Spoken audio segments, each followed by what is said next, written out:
A medical conference? That's what you call sleeping with a stranger?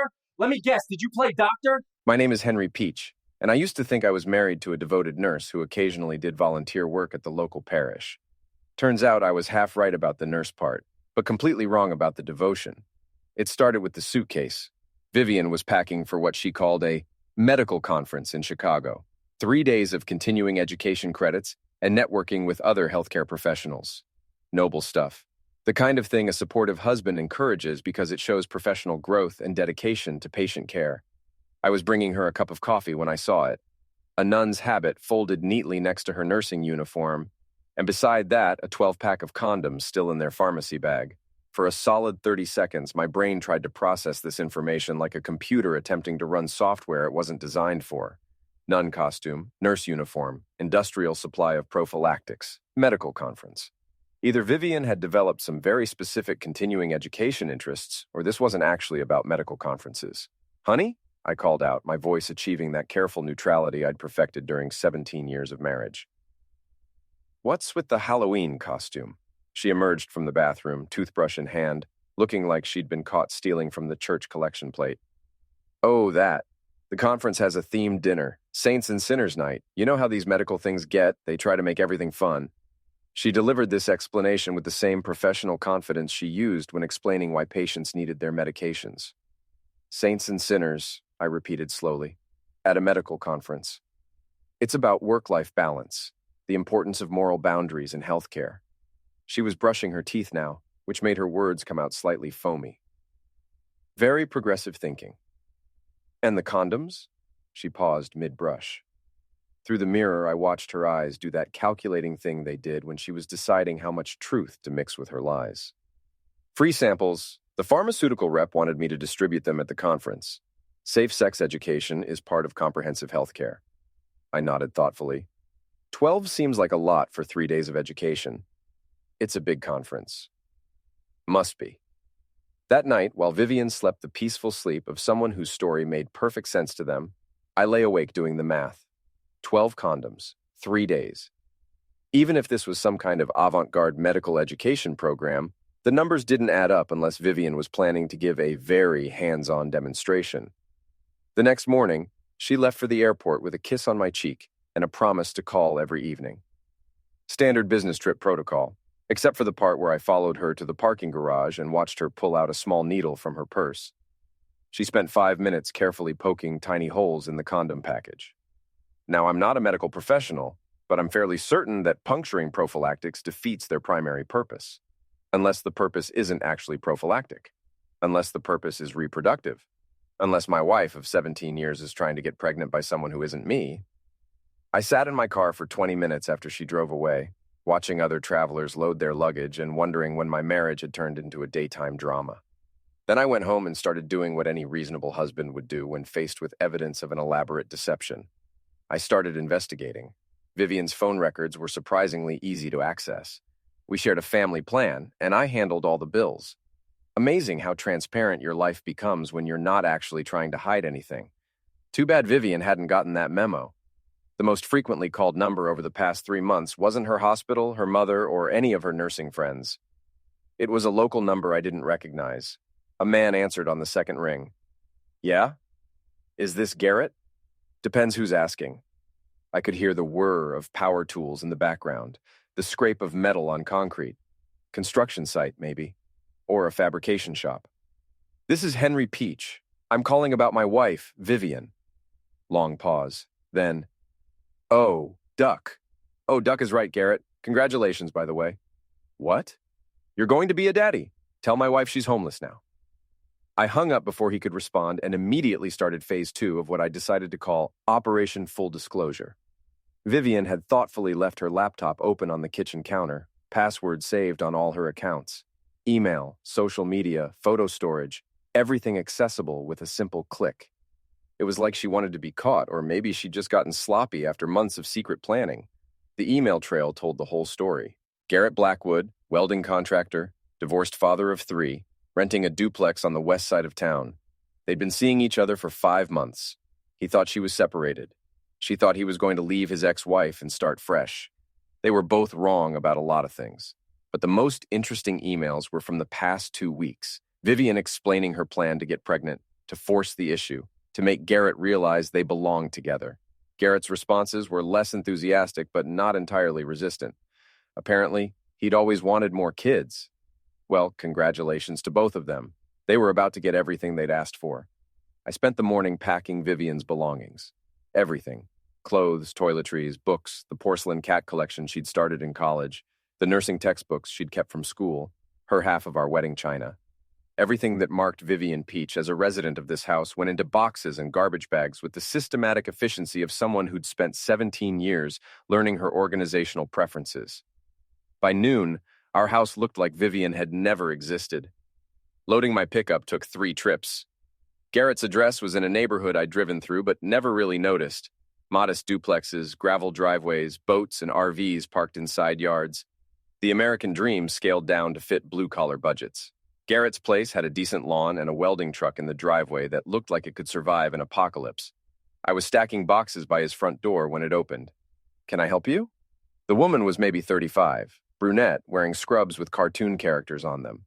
She had the efficient look of someone who juggled multiple jobs and still made time for her kids' soccer games. "Are you Mrs. Blackwood?" "Ex-Mrs. Blackwood. Stephanie, are you—" "Henry Peach. I believe you know my wife, Vivian." Her face went through several expressions before settling on grim understanding. "Oh, you're the husband." Was.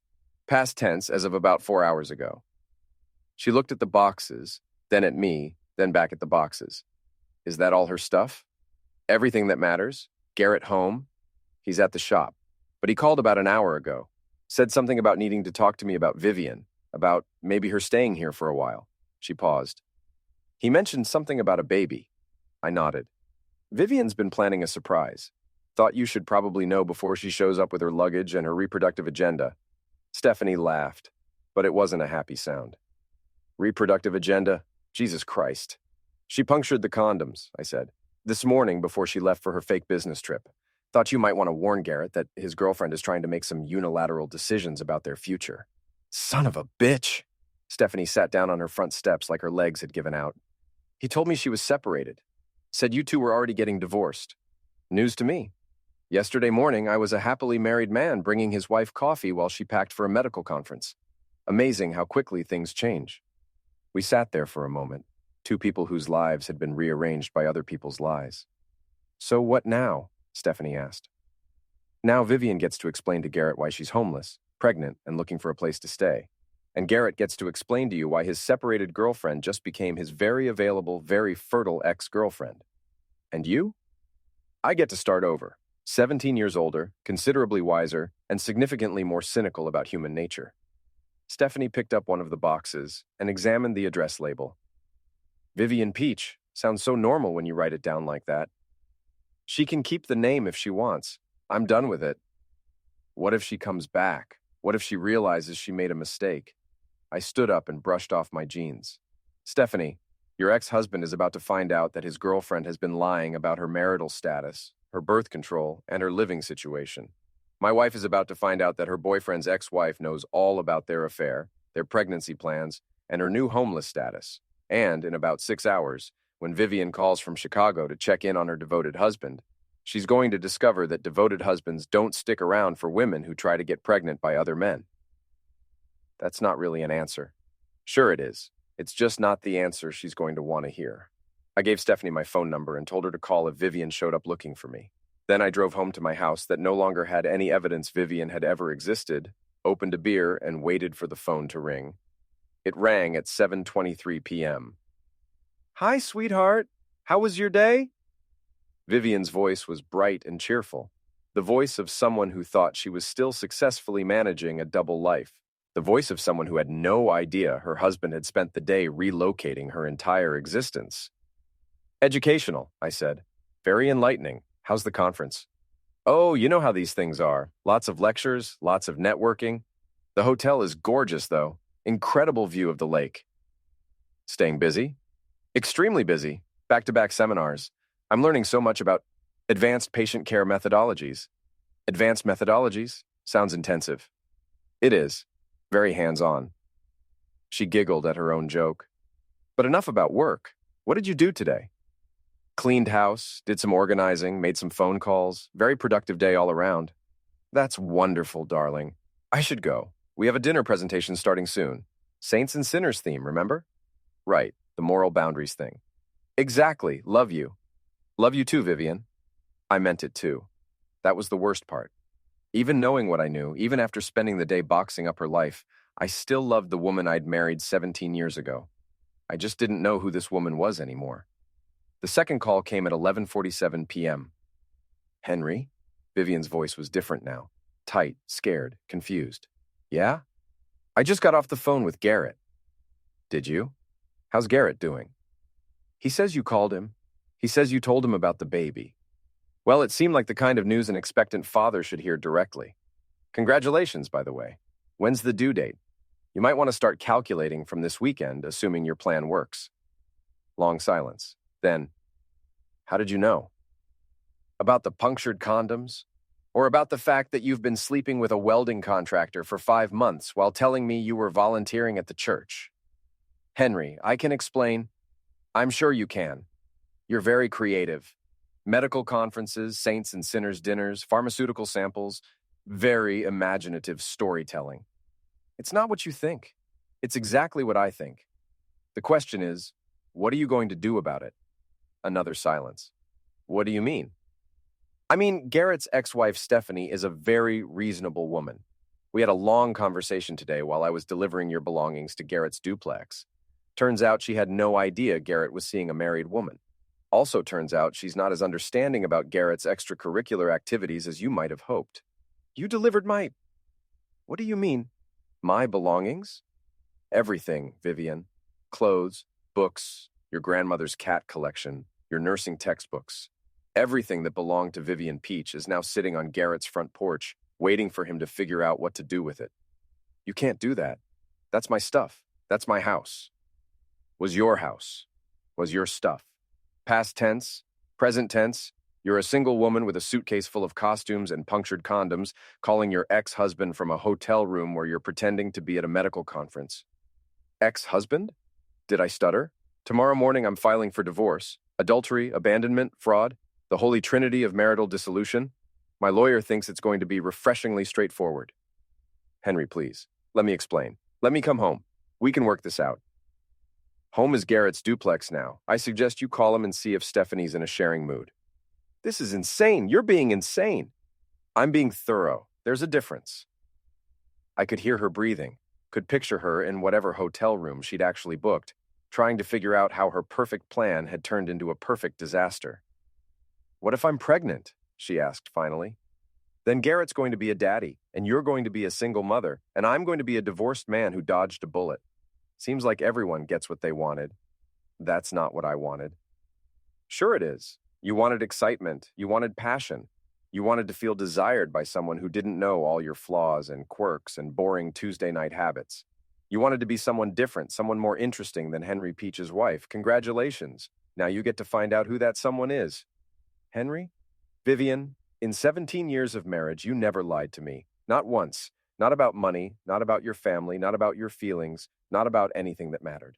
And then in 5 months, you lied about everything. Where you were going, who you were seeing, what you were doing, what you wanted. You even lied about birth control. I was confused. I didn't know what I wanted. You knew you wanted to get pregnant by another man. That seems pretty specific to me. It wasn't supposed to happen like this. How was it supposed to happen, Vivian? Were you going to come home pregnant and tell me it was a miracle? Were you going to leave Garrett and raise his child as mine? Were you going to keep lying until the baby looked like a welder instead of an accountant? No answer. Or were you just going to keep living 2 lives until one of them exploded? I thought I could figure it out. Well, congratulations, it's figured out. The third call came at 2:43 a.m. Henry, I'm at Garrett's house. How's that going? Stephanie won't let me in. She says Garrett's not here, but his truck is in the driveway. Maybe he's not ready for visitors. All my stuff is still on the porch. It's starting to rain. Better move it inside somewhere. I don't have anywhere to move it. I don't have anywhere to go. For a moment, I almost felt sorry for her. Almost. Then I remembered the needle, the condoms, the 5 months of lies. You could try a hotel, preferably one with a medical conference going on. Don't be a bastard, Henry. Don't be a cheating wife, Vivian. I made a mistake. You made 100 mistakes. The pregnancy thing wasn't a mistake. That was a plan. A terrible plan, but definitely intentional. I just wanted to feel wanted again. And now you know how it feels to be unwanted. Educational, isn't it? She started crying. Real tears. Not the manipulative kind she used when she wanted me to fix something or buy something or forgive something. These were the tears of someone whose life had just collapsed in ways they hadn't anticipated. Please, Henry, let me come home. Let me explain everything. There's nothing to explain. You wanted a different life, and now you have one. Congratulations. This isn't what I wanted. Then you should have thought about that before you started poking holes in condoms. I hung up and turned off my phone. The next morning, I drove past Garrett's duplex on my way to work. Vivian's Prius was parked in the street, and she was sitting on the front steps surrounded by boxes and garbage bags. She looked like a refugee from her own life. I didn't stop. At lunch, I called Stephanie. "How's the situation over there?" "Complicated," she said. Garrett came home around 1 a.m, completely hammered. He and Vivian had it out on the front lawn. Half the neighborhood heard them. What's the verdict? He doesn't want anything to do with her. Says she lied about being separated, lied about birth control, lied about everything. He told her to find somewhere else to go. And Vivian? Still sitting on my porch like a stray cat. I almost feel sorry for her. Don't. She made her choices. What if she really is pregnant? Then she'll figure it out. People do. You're really done with her, aren't you? Stephanie, if your ex-husband had spent 5 months lying to you about being single, then tried to get pregnant by another woman to force some kind of decision, would you take him back? Point taken. Vivian wanted to be someone else. Now she gets to find out who that someone else is. That evening, Vivian showed up at my office. I was finishing paperwork when she knocked on the door. She looked terrible. Hair unwashed, clothes wrinkled, eyes red from crying. She looked like someone whose life had imploded in ways they hadn't seen coming. "Can we talk?" she asked. "We're talking. Can I sit down?" I gestured to the chair across from my desk. She sat carefully, like someone who wasn't sure the furniture would support her. "I made a mistake," she said. "Which one? The affair, the lies, or the pregnancy scheme?" "All of it. Everything. I was stupid and selfish, and I ruined everything good in my life." "Yes, you did. Can you forgive me?" I leaned back in my chair and studied the woman I'd been married to for 17 years. She looked like Vivian, sounded like Vivian, but she was a stranger. The Vivian I'd married wouldn't have cheated. The Vivian I'd married wouldn't have lied.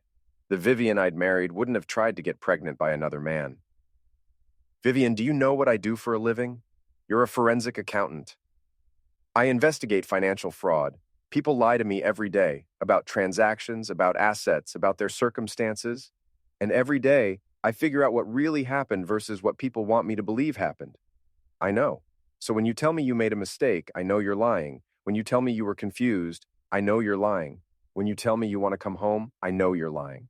I'm not lying. You spent 5 months planning to get pregnant by another man. That's not confusion, Vivian. That's strategy. Terrible strategy, but definitely intentional." She started crying again. "I don't know what I was thinking. You were thinking you could have both lives, the security of being married to me and the excitement of being with Garrett. You were thinking you could get pregnant and somehow make it work out. You were thinking you were smarter than everybody else. I was wrong. Yes, you were, about everything. So what happens now?" I opened my desk drawer and pulled out a manila envelope. "Divorce papers, signed and filed this morning. You can contest them if you want, but given the circumstances, I don't think that's going to work out in your favor." She took the envelope like it might explode. "Henry, please, we can get counseling. We can work through this." "No, we can't.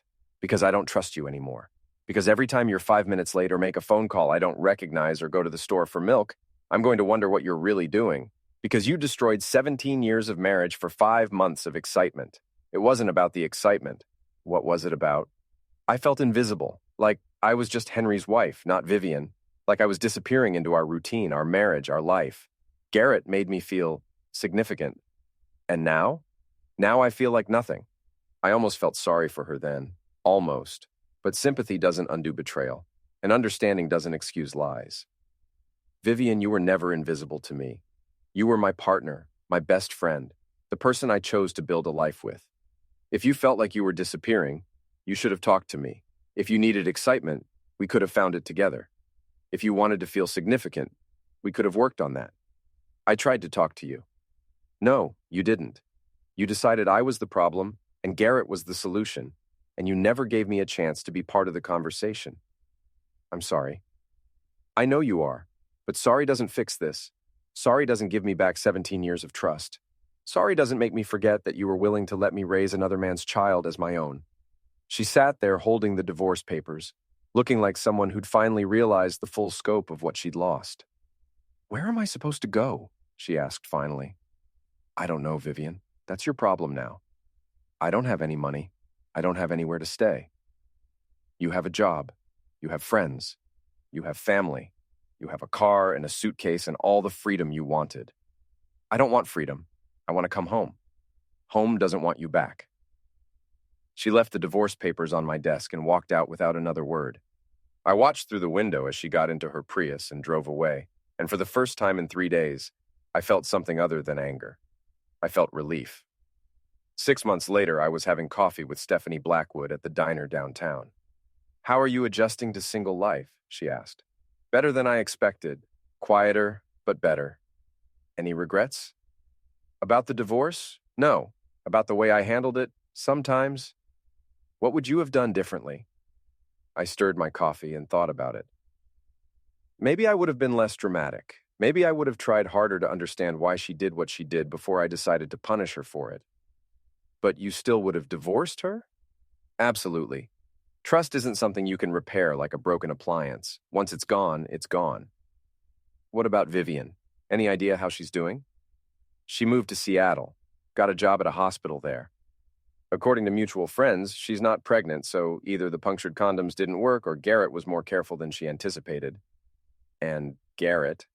Still welding, still renting that duplex. Still not interested in complicated women with complicated agendas. Stephanie laughed. Smart man. Smart enough. How about you? Any prospects? I'm taking a sabbatical from men for a while. Turns out they're more complicated than I thought. Fair enough. We sat in comfortable silence. Two people who'd been collateral damage in other people's bad decisions, trying to figure out what came next. Henry? Stephanie said finally. Yeah? For what it's worth, I think Vivian was an idiot. Yeah, I said. She was. But she was my idiot for 17 years, and I miss that sometimes. The idiot or the 17 years? Both, I guess. The woman I married wasn't an idiot. She was smart and funny and kind and honest. I don't know when she turned into someone who would puncture condoms and lie about medical conferences. People change. Yeah, they do. The trick is figuring out whether they changed into someone better or someone worse. And Vivian? I finished my coffee and left money on the table. Vivian changed into someone I didn't recognize. Maybe that someone is better for someone else. But she wasn't better for me. I walked Stephanie to her car and drove home to my house that was finally starting to feel like home again, instead of a crime scene. I'd rearranged the furniture, painted the bedroom, replaced the wedding photos with pictures of places I wanted to travel. The house was quiet, but it wasn't empty. It was full of possibilities instead of lies, and that felt like progress. Sometimes late at night, I wondered if I'd been too harsh. If I could have handled Vivian's betrayal with more grace, more forgiveness, more understanding of whatever midlife crisis had turned my honest wife into a cheating stranger. But then I'd remember the needle, the condoms, the 5 months of elaborate lies, and I'd realize that grace has its limits. Forgiveness has its boundaries. Understanding doesn't always lead to reconciliation. Sometimes the kindest thing you can do for someone who's trying to destroy your life is to let them go find their own. Vivian had wanted to be someone different, someone more exciting, someone worth lying for. Now she got to spend the rest of her life finding out who that someone was. And I got to spend the rest of mine being grateful I didn't have to watch. The final twist came 8 months later, on a Tuesday morning when Stephanie called me at work. Henry, you need to know something about Vivian. What now? She's back in town, and she's definitely pregnant. I sat down heavily in my office chair. How pregnant? Very, like, about to pop any day now pregnant. And Garrett? Says it's not his, says the timing doesn't work out, says she must have been seeing someone else too. I laughed, but there wasn't any humor in it. Of course she was. Vivian always was an overachiever. There's more, Stephanie said. She's been calling around town, trying to find someone who'll take her in. Apparently, things didn't work out in Seattle either. Let me guess, she told her new boyfriend she was divorced, got pregnant, and he figured out she was lying about something important. How did you know? Because people don't change, Stephanie. They just get better at lying to themselves about who they really are. She called me yesterday, asked if I thought you might take her back now that she's learned her lesson. And what did you tell her? I told her that some lessons come too late to matter. Good advice. She's staying at the motel on Highway 9, room 247 if you're interested. I'm not. I didn't think you would be, but I thought you should know. That evening, driving home from work, I found myself taking the long way past the Highway 9 motel. I told myself it was just curiosity, just wanting to see how the story ended. But really, I think I needed to know that my decision to walk away had been the right one. Vivian's Prius was parked outside room 247, looking as tired and worn out as its owner probably was. The curtains were drawn, but I could see the blue glow of a television through the thin fabric. I sat in my truck for 10 minutes, engine running, thinking about the woman inside that motel room. 17 years of marriage, 5 months of lies, and now she was alone and pregnant with a child that might belong to any number of men she'd deceived along the way. I could have knocked on that door, could have offered her a place to stay until the baby came, could have tried to rebuild something from the wreckage of our marriage. But I didn't. Because some bridges, once burned, can't be rebuilt. Because some trust, once broken, can't be repaired.